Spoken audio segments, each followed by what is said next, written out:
Hey, this is Joel Comm, and I'm live on location at the Mandalay Bay Resort in Las Vegas for IBM Insights. I'm attending as a VIP Futurist, and I'm excited to have as my special guest today, Mr.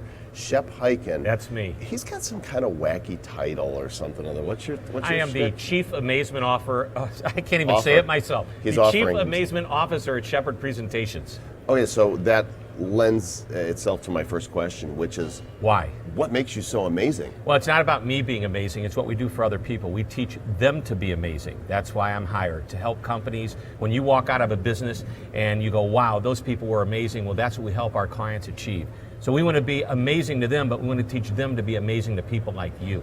So we're here at Insights, and we've actually just left the main hall. Yes. Where we got to hear some of the incredible things that are happening. And some amazing things are happening. Totally amazing. IBM Watson is blowing my mind like this with all the different cognitive apps that are coming. What stood That's a out to big you? word, cognitive. Cognitive. Yeah. It makes us sound smart. Yeah, so it's what's happening to me is this is like what blows my mind, and we'll just take the simple idea of people that like to tweet about ice cream. So the cognitive data that we pick up by people tweeting certain days of the week, and they found out that people tweet more on Thursday and Friday about ice cream than they do earlier in the week. And You do not talk about ice cream on Monday or yeah, Tuesday. because you can't make money sending out coupons on ice cream on Monday or Tuesday. Ixnay on the Rocky Road. Right, On but Monday and Tuesday. then the weather has everything to do with it too. And so when you combine the data that we track with weather, combined with Twitter, combined with who knows what else, I mean, you're getting all this data, and that's what we learn is you pick up data from all these sources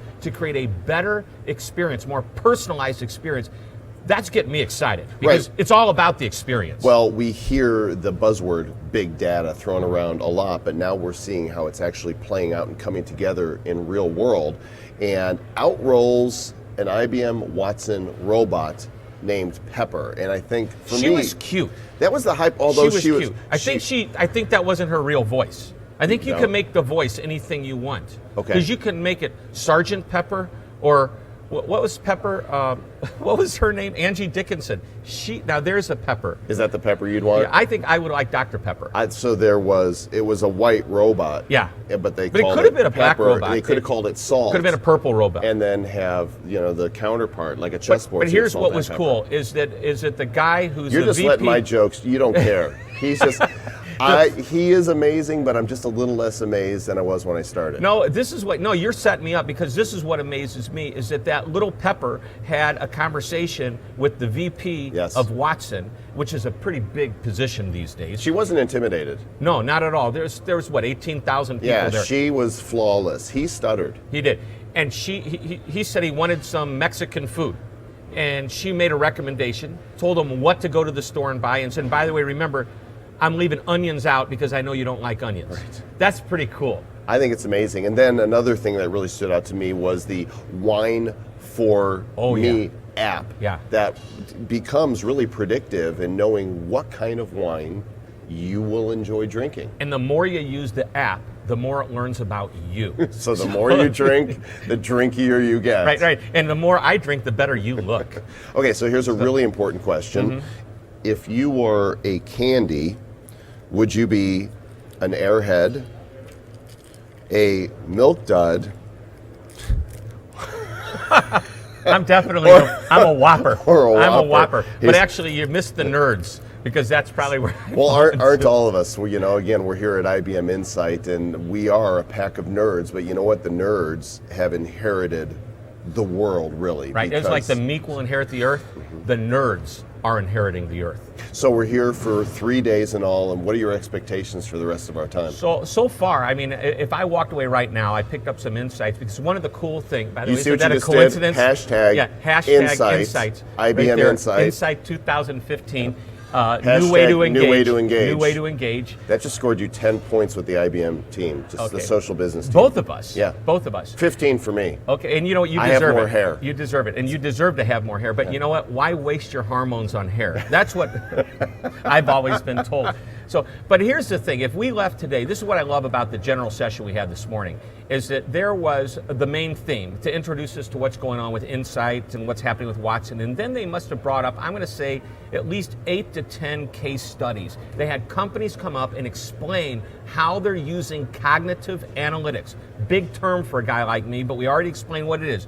We're extrapolating data from all sources. The big data that you mentioned is now being combined with something that I refer to as little data, micro data. Because if you take the big data, you catch the trends. If you catch the little data, you give the personalized experience. And for me, that's what it's all about, is helping our clients create a better personalized experience. Well, it's like what we saw in the movie Minority Report with Tom Cruise. It was the first time in a major motion picture that we really saw what the future could really look like as he's walking through the mall and the stores are talking to him as he goes by, telling him your size pants are in or your beverage, could be ready in 60 seconds. And can you imagine, and this was one of the conversations we had about the Internet of Things. You walk into a store and based on past behaviors, we know that this person likes a particular type of, a woman likes a particular type of perfume. She also is big into, rescuing dogs. And so as she walks in the store, her iPhone watch lights up. So we have a special today. If you buy this perfume,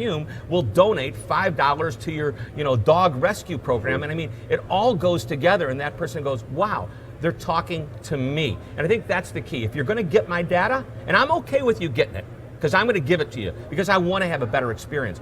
But if I give it to you, you better use it the right way. Well, and speaking of using it the right way, one of the most impressive things we saw was how for emergency services, for evacuation, there's applications for tornado areas and for those that are in hurricane regions where they can actually pinpoint somebody that could be trapped somewhere based on their phone and the data that they're sending. So a couple of things. Number one, I can be in Boston and my family's down in Texas, and I get the alert because of the fact that I've got it set up to get alerts, and I can actually call them, make sure they're okay, and they can say, well, we didn't hear about it. Well, hurry up and go move or do whatever. But the other thing is that you just mentioned, due to location services on your smartphones or even your watch or whatever it is that's broadcasting for you, you can be in a tornado, you can be buried under rubble, and you could be, 20 feet away from somebody. They normally wouldn't be able to see you, but today, because of those location services on your phone and the data they can pick up,